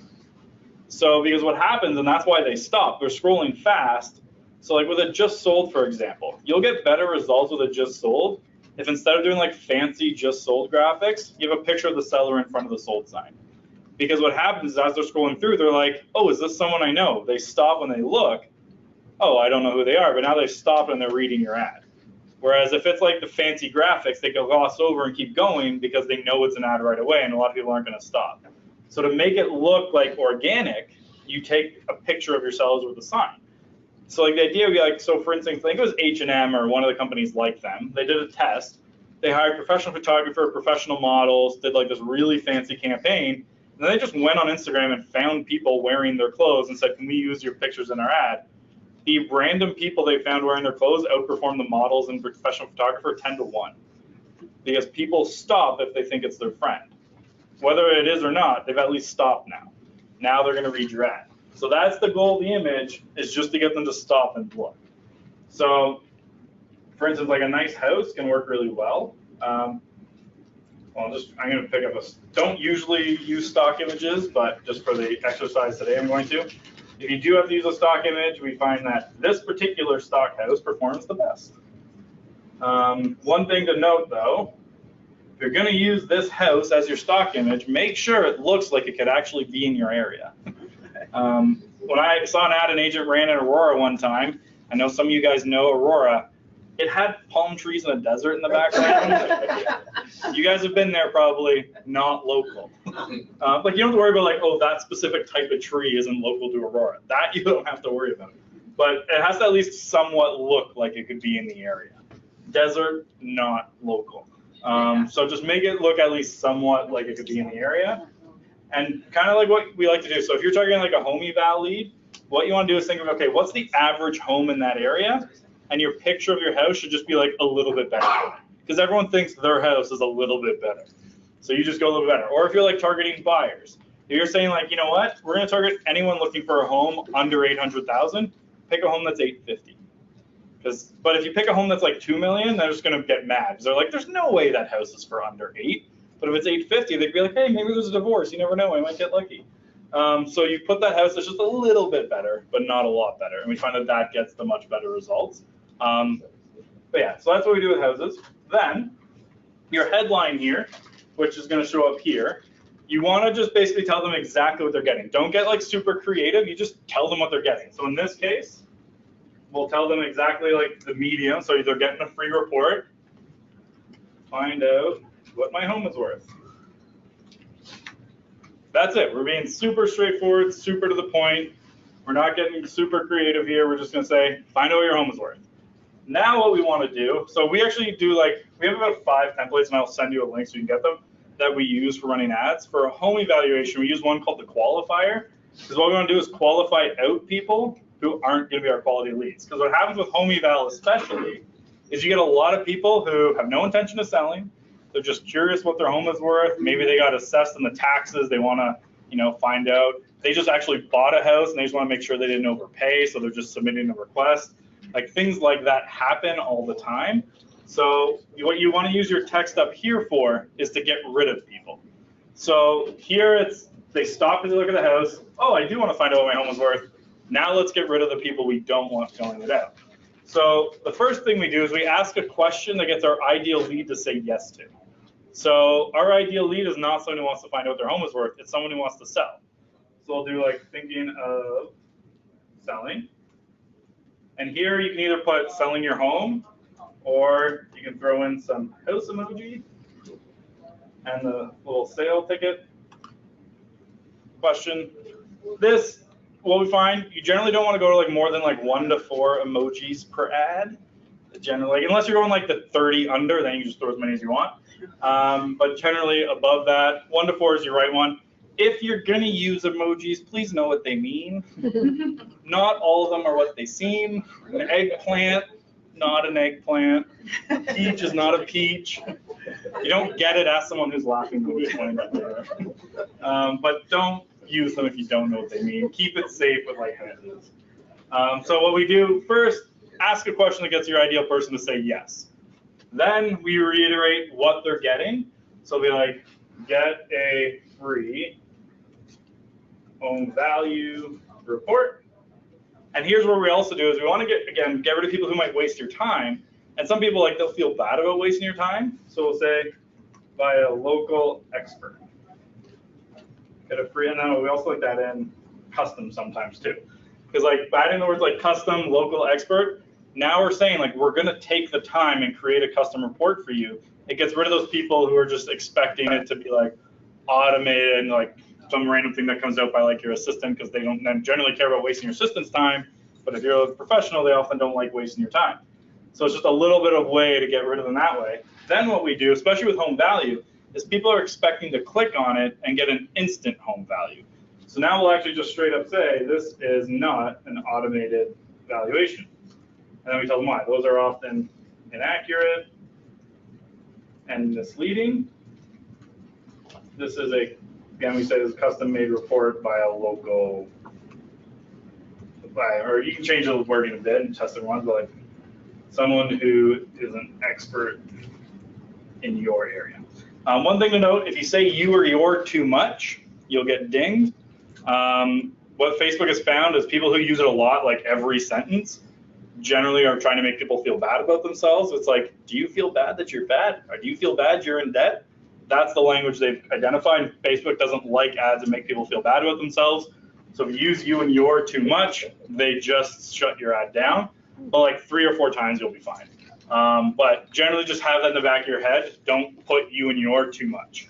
Facebook doesn't like it. And then there's a really important part, which increases generally our results by about 15 to 20% for every single ad, is the next line. Click learn more below to order your report. And sometimes we'll put arrows pointing down. That really simple thing there, literally like 15 to 20% sometimes gets more people clicking, just by telling them click below. It's like, if you don't tell them, they don't know. So we always add at the last line of one of our ads something about exactly how to get what they're supposed to do. So an ad like this, slightly lower the lead than if you just wrote like find out what your home is worth, but the people coming through are generally better types of leads. So we do things, that's why we call this one the qualifiers. We're trying to qualify the people that come through. You're still going to get time wasters, like you're still going to get those people who don't read it. So like you'll people who like comment being like, this is BS, I was expecting this to be an automated thing when I typed in my address. But then you just point to the ad and be like, well, you didn't read it, it says it's not automated. That happens sometimes. There's nothing you can do about people not reading, it's just the nature of online. But those who read it and go through the whole thing, higher quality lead than the others. But this is just like one. So we actually have 5 different templates that we use. So if you guys want a copy, you actually just text that. If you can see that. So you basically just text the word templates to that phone number. So this morning, the actual, if you guys know tech, the API connection broke in this service. So just text it, it'll fill out, and I'll have to manually trigger it when I get back. So you're not going to get an automated email with the templates. But basically, it's a series of templates that we use to write all our ads. We have 5 of them. So we'll give you like, here's how we structure our listing ads. Here's all the different ones. So it's free. You can just take it and use it. Yeah. How do you preview your ad before it goes live? I'll go back and show you. This is actually your preview right here. Oh. So, but if you were doing the one page, the other one, is so you can also say like, show me in the different formats how it'll look. Oh. So you just come through here and be like, here's how a marketplace one will look. Yeah, of course. Here's how instant article one will look. So I'll just be like in the middle of it. And like you can see, like look how much different that looks than like a regular one. That's why you're not going to get as many leads off something like that. Right. And then for desktop, one other thing you want to notice, oh, it's not there, but newsfeed link description is a desktop only thing that's going to show up under. We normally don't put much there. We'll just say like it's fast, easy, and free. Like so few people will see this, but sometimes it pulls a random word off your site and puts it underneath. I don't know why it's not showing up right now, but that's normally where it goes, is right under here. A couple other. Easy and free. Yeah. We don't overthink that one. Display link here, I would just ignore. Display link, it used to be really valuable because you could literally, so this is your display link here. So like basically you're telling them where you're sending them. What you used to be able to do was literally put anything there. And the whole fake news thing is what kind of killed that, because this is actually, remember I mentioned before, you could run an ad to like one person. This is how I used to mess with my friend who was an Eagles fan years ago, is I would run ads and say it came from ESPN.com and be like, Donovan McNabb died in a car crash. And I just started messing with him like that and be like, cause him a panic. But he thought it was ESPN.com because you could literally change it to ESPN.com. And that's how like the whole Russia thing started messing with Hillary Clinton. They'd be like, you know, Hillary Clinton murders babies, CNN.com. Like, that's the type of ads they were running, and they were trying to pass them off as legitimate news sources. So Facebook changed, and now you have to run it to the same link you're sending it to. That's why it used to be cool what you could do with this. People abused it, they got rid of it. I don't use it at all now, because really what you use it for now is like, if you think about like listings on your site, you could do like justthehomes.com/listings/Aurora/123 Main Street. And then it might also be like /XYZ1238 ! Hashtag whatever. Like it'll just go on forever. What you can do with the display link is cut that down to like justthehomes.com/123 Main Street instead of having that really long slug. The reason we don't do that is because what some people do, instead of clicking on the ad, is they just go put that into their browser. But if you cut it down to make it look cleaner, when they go type that into their browser, it's not going to go to a real page. It's going to go to a 404 error. So we don't put that in. We just leave it like that. And then that is your ad. Once you're happy with it, you'd click confirm. And then that would actually put your ad live. I'm not going to do that because I don't want to run this ad. But that's how you do it. It'll take, generally, the first one up to 24 hours to approve your ad. If you do get discriminated or shut down because they're like, you discriminated, I'll show you how to get rid of that. So you have to do it from the ads manager on your computer, not your iPad, not your phone. You got to go on your computer. You'd click on here, come over to this tab on the far right, click it up, and then you'd click on the edit button here. Click edit, it pops up, and then it'll actually be just right up here. There'll be something that like has a little thing like you're discriminating, certify compliance. You just click certify compliance once. It'll say thank you for certifying that you're compliant with local regulations. Then for that ad, you just have to make one change to it to resubmit it to review. If you don't make a change, it won't resubmit for review. It'll just stay not approved. So the change that we always make that works every time, we just go to the last word, hit spacebar once, and then hit submit. That spacebar is enough of a change that they'll review your ad again, and it'll get approved almost every single time, unless your ad actually is discriminating. But as long as you certify your compliance with local laws, that'll put it up every single time. Now, are there any questions? Do you put the pixels on for all the ads, or? We have it just set so pixels always on every website. It is, okay. And second question, do you go to, when you're setting it up, do you go to campaigns or do you go to ad sets? And what is the difference? So when you set it up and you're going through that building process, that's setting up each of these for you. What they are, so campaign is just like the name of it, like it's nothing really, it's just like the default name. Ad set is like you're targeting your budget and where it's being placed. And then the ad is like the creative side, so your image and your text and things like that. The reason they separate them like this, so like I could, for instance, for this home eval, I could go to the ad set, let me run one that's targeted to Aurora, one that's targeted to Newmarket, one that's targeted to Richmond Hill. Then I could also come to ads and say, now let's run 10 different versions of the ad and see which one works the best. Oh, I see, okay. So like we do that with listings. Like we'll upload, because you can upload 6 images at a time. It'll keep the same text, rotate through the images, and then after a couple of days, you'll know which one's getting the best cost per lead. Got it, okay. So that's why it's set up that way, because you can run all these variations.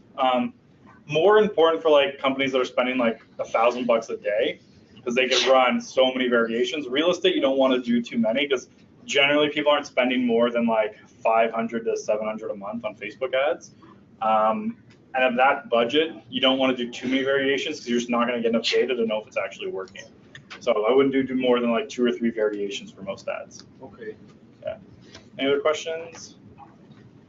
We're good? I do have one more. When you were talking about luxury properties and that, right? Yep. And you're also talking about pre-qualifying in the content. My question is, have they gotten rid of like household income? So that was never in Canada. So it was there, but it would say. So when you set up your account, if they thought, like there's some settings where like you probably didn't tell them you were in Canada, then they would allow American targeting options to show up. But if you selected it, it did nothing for your ad because they don't have that data available here. But don't they know I'm in Canada? No. Like. So so like 99% of people would have been fine, but you just might have been like one of the few who got caught who they didn't notice and got through and it allowed it. So like for instance, I had American clients, they thought I was in Canada, so they didn't even let me have the American targeting options. So I had to go through Facebook support to get them to put the American targeting options back in for my American clients. But like income, likely to move, homeowners, all those targeting options, Facebook went and bought that data from a third-party company and then inserted it into the platform.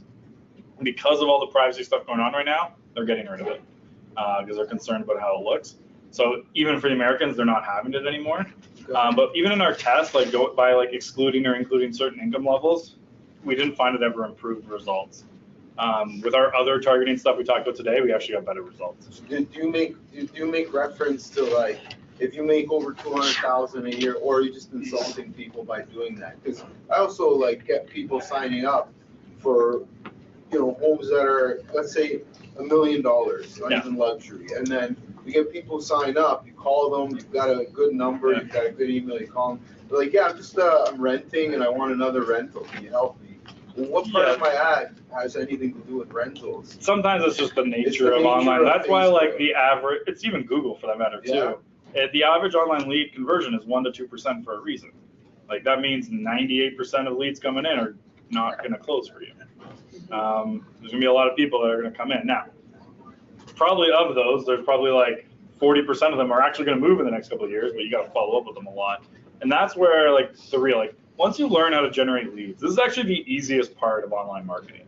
Like getting leads, once you know how, is like you can get as many as you want. Like we have like a client getting 300 a month right now, and she's not even spending, like it's for the $500. Like it's not hard to get a lot of leads if you know how. The hard part is then converting them. Filtering and converting, because the follow is like, especially with online leads, and Google's somewhat similar, but it's like the average time is like 8 to like 16 months until they're going to buy or sell. So you have to follow up with them for that time. If you're not following up, they're not going to convert. So it's a lot of work to do that. So like normally if someone comes to us and is like, my business is 97% referral, you're probably not going to like working online leads because it's a lot of following up and a lot of work. But like if you're a cold caller, you're going to be great with online leads because you're used to doing that. It's just giving you people to call, basically. But yeah. Good question, Andrew. Going back to creating an ad on Facebook, you were saying that if you know a different language and you list that. Yeah. Now, does it automatically translate into that language? No. So you would have to write it in that language. We'd recommend a video of you speaking that language because that would be more. Sure. That's what I would do. Is I would do a video of you speaking it. The other way to target people language, don't pick language, but think about that group. What would they be into that no one else would be? So for instance, like if I was targeting Indian, I'd be like, what would Indian people be into that no one else would be? We'd look at like Bollywood stars that aren't popular here, which is most of them. Like newspapers that are in Punjabi, because obviously unless you speak Punjabi, you're not going to read that newspaper. Same with like Italian. Like if you're targeting Woodbridge, you figure out which newspapers Italians are reading that no one else is. Just target fans of that newspaper.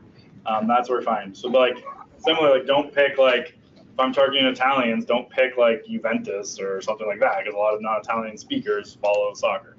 But it's finding those things that someone of that group would be into that no one else would be. And the only way to do that is know that group or do a lot of research on it. Thank you. Yeah. Any other questions? I have one, if you can hear me. Paul, I can show you if you want how to get like upload your database. So we got like 10 more minutes, roughly. Do you want to see how to upload your database? Yep. Yeah. Okay. So you come here.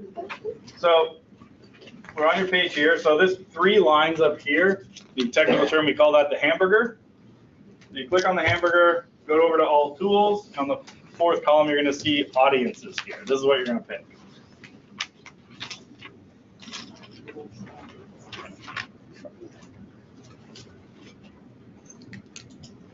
So once you're in audiences, you come to create audience, custom audience. and then customer file, which is the first one. And then you just add customers from your own file or copy and paste. And then here you would either upload your CSV file here or select copy and paste here, and you can just paste all the email addresses in. Then you give it a name, and then you hit next, and it's going to create that database of people who are in your database. So it's a really easy way to target them with an ad. And can you add those and then also market to the general public within the same thing, or do you have to create a separate ad for that? Like, you know what I mean? So yeah, if you select them, then it's only going to run an ad to that group. So you have to do a separate one that targets the general.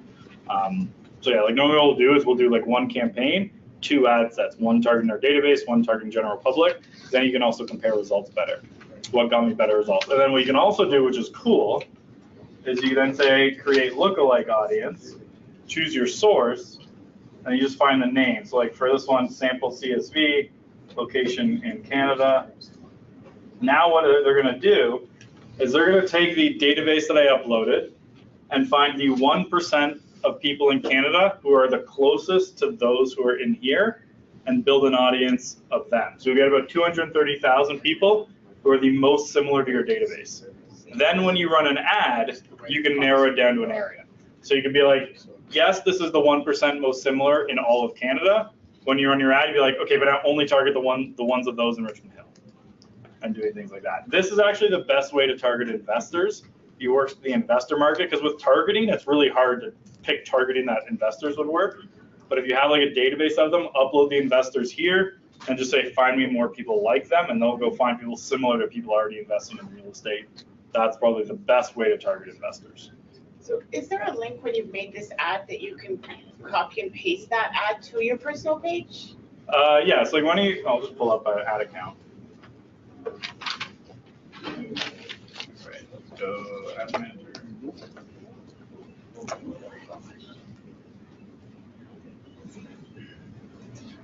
Okay, then let's go here.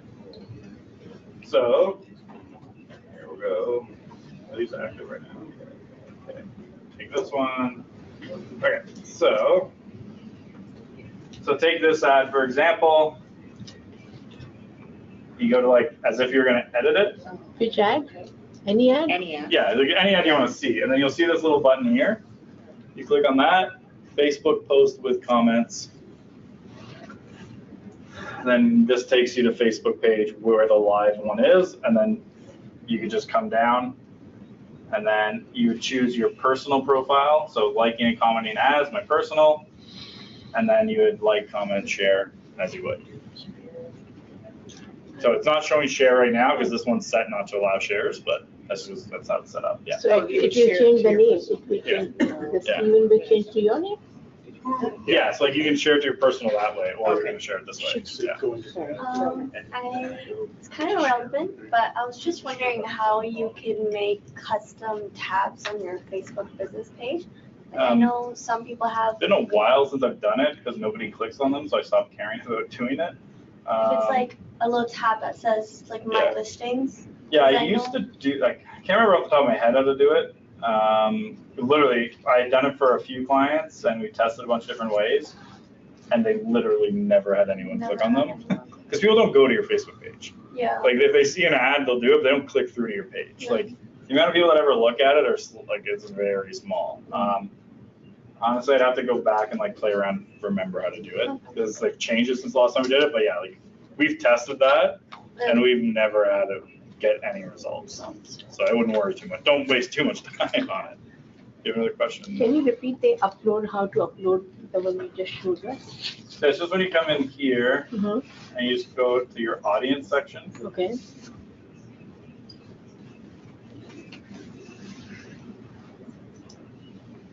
And then create audience, create a custom audience, and then you just do customer file. Oh. Yeah, any question back there? Speaking of Facebook page, is there a connected with IDX? A guy I've never really seen. Like we do lead gen ads for listings, it gets us the most leads. It's just like it gets way better results. What about your settings? Should it keep on public or?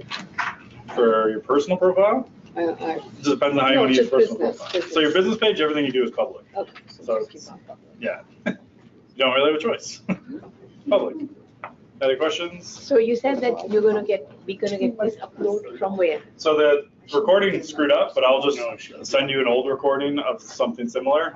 Through the office or through each meeting? The office will send it to you. Yeah, I'll send it to the office, and then also if you want, if you had opted into this, I can include it in the follow-up email that has the templates. I can send it through with that, so you can go back and watch it that way too. So, any more questions? All right, well, if you guys have any questions, you can always follow up with me, like email or anything like that. Otherwise, thanks for coming, appreciate it. And you? Yep, but the easiest way is just to take it this way, because I only have so many, so. Or go to justsellhomes.com, but I'll pull up some cards here. And Can you tell us, are you allowed to tell us who your services and what it was? Or- Yeah, I just, because they brought me in, I normally don't sell unless I'm asked about it. I want to know. I'm asking. All right. Yeah. So we We'd have like to know. a few different ways. So the first one, which is kind of like an easy way to test this out, is we can just advertise your listings on a one-off basis. That's the only way to like hire us on a non-retainer basis. So it's $150 a listing. We can generally get anywhere from 10 to 50 leads for that. It depends a lot on the listing itself. And then, but the first time you do it, there's a $250 setup fee. That's to get access to your page, set up the software that delivers you the leads, doing all that. So the very first time it'll be $400, and then every time after that it's just $150. And then we have our other packages. So our most popular is our silver one, which is $750 a month plus the cost of ads. The cost of ads is about $500 a month. So you're looking at about $1,250 investment a month minimum, and then it goes up from there. Like we have some that can go up to like 3 or 4. Timing wise, actually, if you want to just do it yourself, tomorrow, assuming my website guy finishes it today, we're launching a course on just how to do this yourself. So we'll have like 10 hours of videos of us teaching you how to do everything we do ourselves. That tomorrow when we launch it, it'll be about $700, but that's lifetime access. And then after that, it'll be like $1,000, I think. So if you want to just learn how to do it yourself or get like an assistant to learn how to do it, you can just go through the course and they'll teach you everything that we know. It also comes with a private Facebook group where you can ask us questions, and then it also comes with like a monthly Q&A call where you can jump on a call with us every month with like everyone else in it and just ask any questions you have about Facebook ads. So yes, those are the main ways. So it's either the course, you can do the one-off listings, or sign up for the monthly. With a monthly, like just to be upfront about it, most of our clients, like when they start, are already making about 250. I think that's kind of our target demographic. Our agents like between like 250 to $1 million in terms of GCI, and that's why like prices are kind of in line with that because we do a lot of custom work. If you have a lower budget, I'd recommend going with like Agent Locator and getting their like Google ads because it works really well. It's a lot more kind of like cost effective at the early stages. Like I think Facebook ads long term have a way better ROI, but it's a long term play. Google is a little bit more short term. So if you are like that 500 a month, 600 a month total budget, I'd look at something like Agent Locator. They do really good work. Or just do our one-off listings, and it doesn't have to be your listing. If you borrow someone's listing in your office, we can advertise that too. With that, you can get a lot of leads that way too. So does that include the branding, like you said? Yeah, so we're full custom. So like literally, when we start, we just get you to send us your logos and everything like that, and we graphic designers in-house. We've got Trisha here in the back who works with me. She is also a graphic designer. So between her and then we have a Groupon retainer. We do all that's why we're more expensive. Is like literally everything is custom built. You don't have to do anything. That's why we're called Just Sell Homes. You just sell homes, we'll handle everything else. So we give you anybody's one listing in certain area and I can get the leads. Yeah, as long as you have their permission to advertise it, then we'll advertise it. But we worry about you getting that permission. We don't double check it. Any other questions? No?